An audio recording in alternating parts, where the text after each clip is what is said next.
Welcome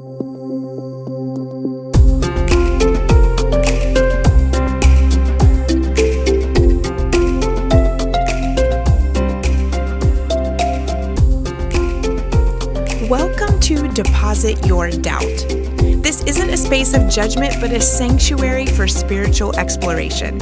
Here, your questions aren't threats to faith, they're invitations to deeper understanding.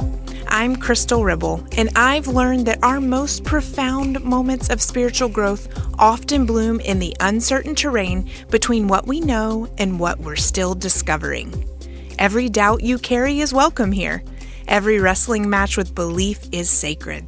This podcast is your soft landing, your grace-filled conversation, your reminder that questioning doesn't mean breaking, it means becoming. We are going to talk today about our past. And for some of us, this may be an easy conversation, and for some of us, this will be very difficult. The decisions that we make in our past can often be drivers for how we think that God views us. Sometimes we feel incomplete from the thoughts of our past or the lived consequences, and even just the idea that somewhere, somehow, we may not have honored the Lord in our decisions.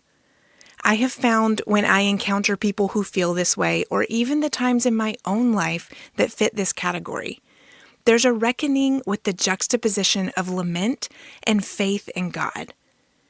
When I was 24, I met my husband. His name is Jared.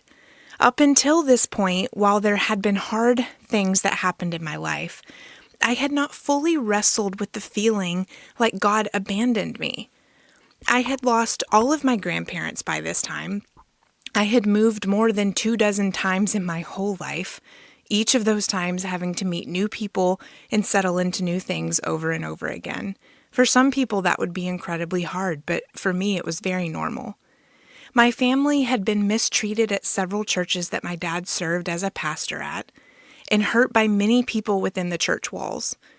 Even with all of that, I still never felt like the Lord left me or my family. I can't speak for my parents because I'm sure they felt differently, but I myself, I was pretty good. When I met my husband, he wasn't so good. My cheery disposition as a young 24-year-old girl in grad school was not quite ready for the pain that he was carrying. And yet, when I look back, I know that God placed me in his path for a reason. As I was getting to know my husband in the very early stages of us talking, and I should interject here that we were in a long-distance relationship the entirety of our dating and engaged life. We lived 8 hours apart when we met, so this getting to know you phase mostly happened on the phone. In the first few days of talking to him, I felt like there was a lot about him that was so good. It was unreal. I just didn't believe that this was a real person. I was waiting for the other shoe to drop, to see what really wasn't all that great. Then one day, I'm talking to him as I'm driving home from work, and I can picture the exact exit ramp that I was on in Virginia, which is where I lived at the time, when the words came out of his mouth, "I'm divorced." My whole being sank into my seat. There it is. The thing I was waiting for, the not-so-perfect mark on who he is.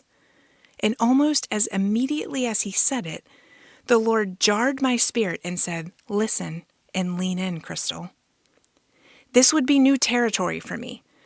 As you've heard a few times now, I grew up in a very conservative Christian home with a dad who was a pastor. I had been taught my whole life how bad and wrong divorce was. I had been taught it was never an option. The Lord could and would always restore. And I had been taught that there were only a couple reasons anyone could ever get divorced. So once my future husband said that he had been divorced, I looked for the magic words to qualify why he was divorced, so that my upbringing could sort of reason through this. Did she cheat? Not sure, but that's not the reason. Did she abandon you? No. Well, then why? She really never loved me, and she was brave enough to tell me. My head was spinning. I was already quite hooked to this person, but how would I be able to reconcile this? And how in the world would I tell my parents about this? Their whole town would talk about this, and it would be horrendous. I mentioned before how we had been through a lot of church hurt, and how I handled this will be strewn throughout many of these episodes, mainly because I'm still always working it out. But I have settled in a place where I think we, the people of God, do a really poor job in representing Him, especially within the church walls. That day in June on the road in Virginia, I could already hear the words in my head that my conservative bubble back home would be murmuring. And since I didn't live there, my parents would be the ones answering for the decisions I made. I know this seems quite outlandish, and it is, but it was true. To prove the point, over the next year, when my husband, future husband, and I decided to be together, these are two things that actually happened. The first was my dad made the decision to perform the marriage ceremony of a girl I grew up with to her second husband, which everyone knew was someone who was really good for her and for her life circumstances. She had married the wrong person the first time, and this was her redemption. My dad had always refused to officiate people's second weddings, holding fast to his belief that divorce is not an option. Well, he decided to officiate her wedding, and I had someone say to my face that year, "We all believe he did this to justify marrying you to your boyfriend one day." I was appalled. I couldn't believe they said this to me. How are the two the same? How did her life have anything to do with mine? And why qualify my dad's actions? No one knows what he and the Lord had worked out. No one knows what the Lord had told him. It was bizarre to me. Then another time, someone who worked for my mom, who also went to school with me when I was younger, made a statement to a few friends that she had taken a deep dive into the internet and found where Jared had been married before. She thought it was shameful and told a few people as such. Small town gossip. It never really benefited anyone. What did she gain from this knowledge? Feeling better than me? What an interesting amount of time she spent to gain that. So there you go. That was what I knew would happen in a tiny conservative town, and I really didn't want anything to do with it. As Jared and I talked about his past and what happened, the Lord began showing me so many things about His will and trajectory for my life and for Jared's. I remember Jared and I messaging each other on, don't gasp too hard when I say this one, MySpace. And one day, Jared was working through his emotions, and he said to me that he was captivated by David in the Psalms, when he laments and he agonizes about his life, but then in the next breath, he's praising the Lord. Jared wasn't in a place to praise yet, but it was clear he wanted to be. He wanted to be able to do that again and was mesmerized by David's ability to do so. He said to me one day, "I want to know what David knew." I remember explaining to Jared that I knew pain and joy could coexist, and I felt like David showed that to us a lot. Jared would express how the time of his marriage failing and the divorce proceedings gave him a feeling of a scarlet letter being placed on him. How could he be loved the way he longed to? Who would take a chance like that? Would there ever be deep love and deep connection? Was his idea of marriage really just an imaginary thing? He was having trouble finding any joy in the pain and the questions. And then God dropped little 24-year-old me into a situation I had no idea I was prepared for. You see, even with all the qualms I carry about parts of the conservative upbringing I had, there was one thing I saw repeatedly, and I knew wholeheartedly about the Lord. I knew that redemption was who He was. It's not just something He gives us, but it is who He is. I had no illusions that I was Jared's redemption. I didn't think that highly of myself. But it would be the first time that I truly saw how God uses our person to be a vehicle for His healing and redemption. Sometimes you're the person carrying the parts of Jesus someone needs. I would love to tell you that just my presence in Jared's life healed all of his wounds. And over time, we would see some of that happen. But we had to go through some messy work to get there. There were tears when certain movies struck a chord with him. There was a lot of hurt in conversations that he had to deal with and find a place for. And I believe he did this work more beautifully and more thoughtfully because God loved Jared tenderly through me. Jared was no less God's child because he had a failed marriage.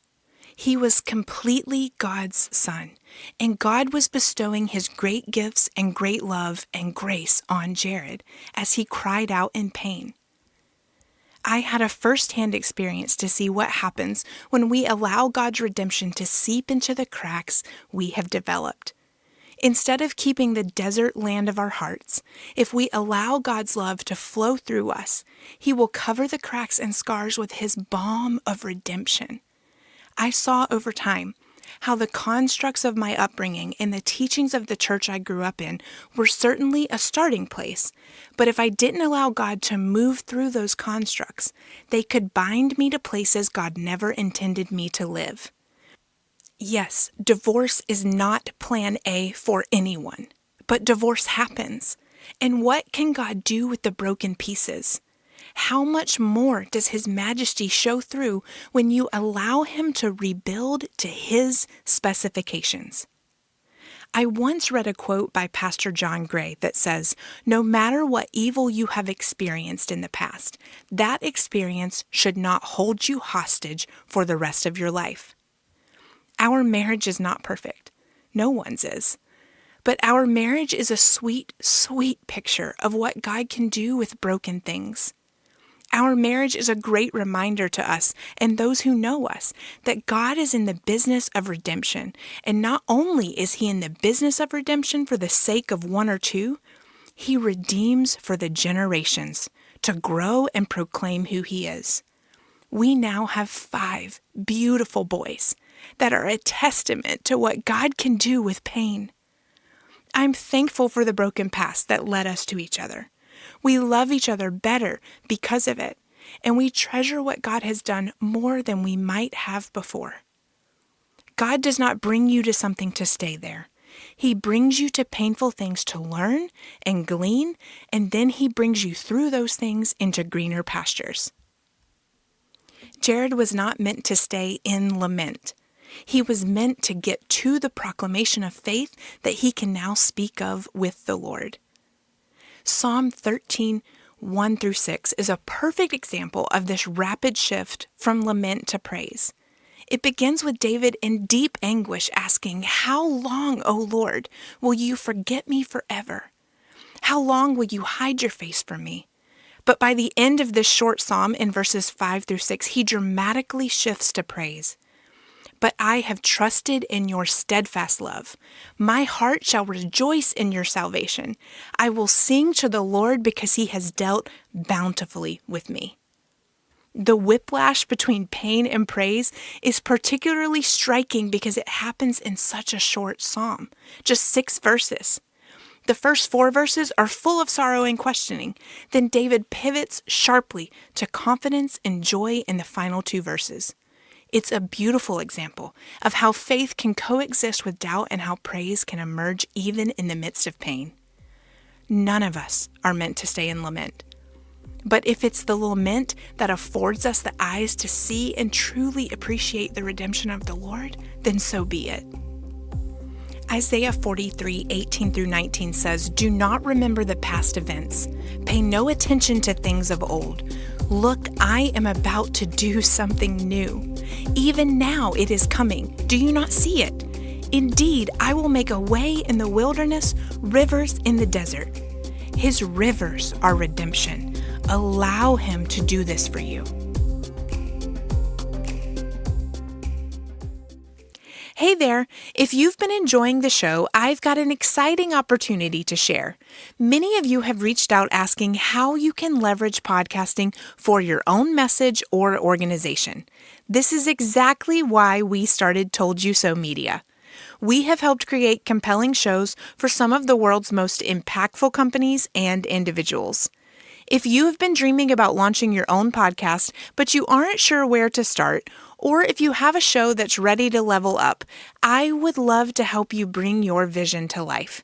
At Told You So Media, we specialize in crafting documentary-style content that captures authentic stories and connects deeply with listeners. Let's explore how we can transform your expertise and insights into a powerful podcast that resonates with your audience. Book a discovery call with me, yes, face-to-face with me, through the link in the show notes. I'd love to hear about your vision and show you how we can make it happen. Every message has the power to transform lives. Let's make sure yours gets heard.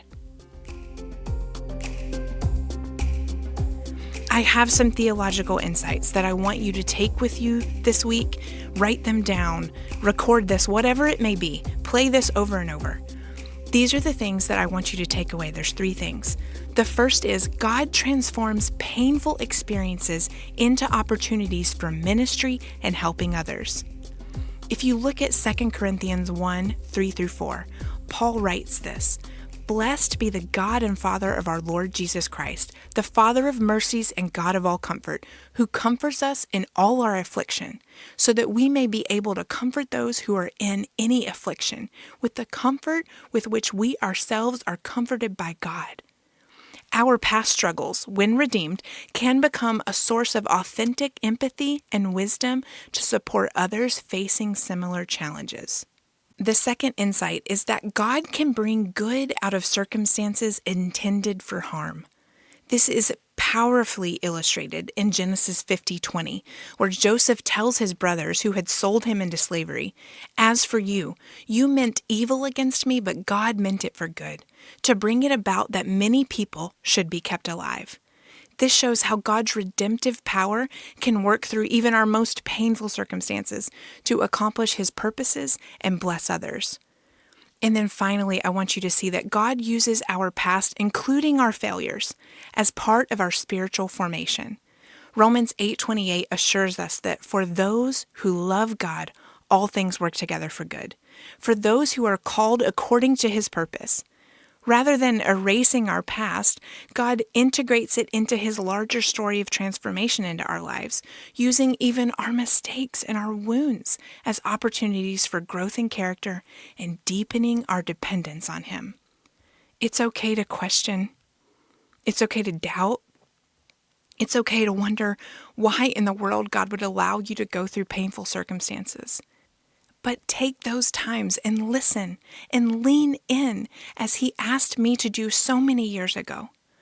You might just find a picture that you would do anything in the world to be featured in. What a story His redemption will tell. Do not let your past define you or bind you to a place that the Lord does not intend you to stay.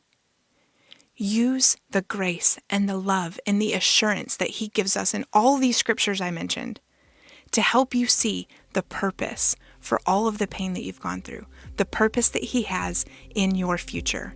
Let His redemption tell a wonderful story about your life. I'm so thankful that you joined me today.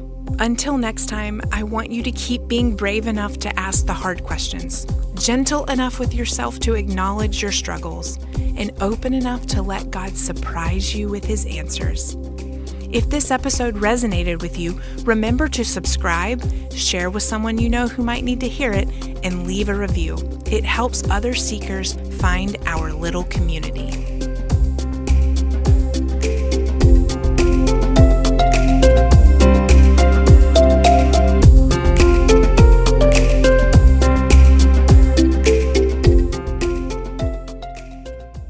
This podcast is produced by Told You So Media. Told you so!